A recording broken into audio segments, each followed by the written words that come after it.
Yo, what's up? Good morning. Ito yung ating mga unit. Then meron din tayo ditong maliit na pavilion. Landscape na lang kulang natin. Then all goods na tayo.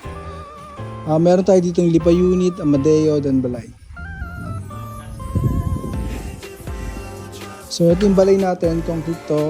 Babalutan natin ng sawali. So makikita niya concrete.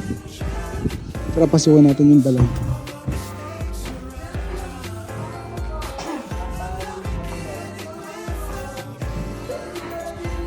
Yo! So, meron kang kitchen, yung CR. Ayan. So, ito ay 30 square meter. Yeah! So, dito naman tayo sa ating lipa unit. So, dalawang lipa unit, tapos may outdoor na kitchen. Then din yung CR, tapos open space na po ito.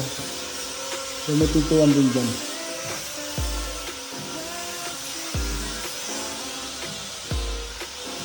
Yun no?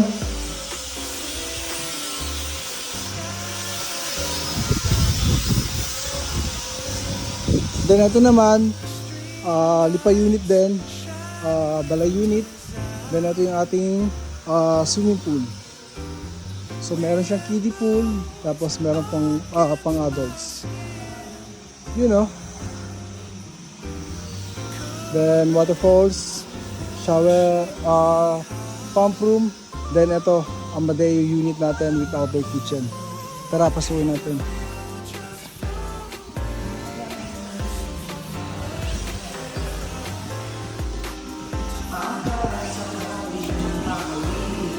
You know.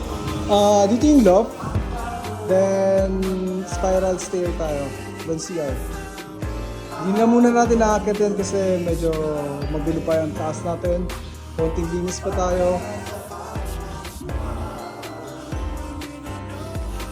Then all goods na. Ito yung outdoor kitchen natin. Tapos ito yung magiging view mo pag nasa outdoor kitchen ka ng yung Amadeo unit. Ay!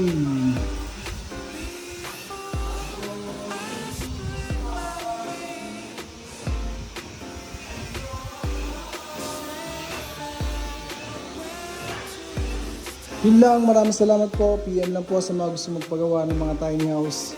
Eggless lang po. Salamat.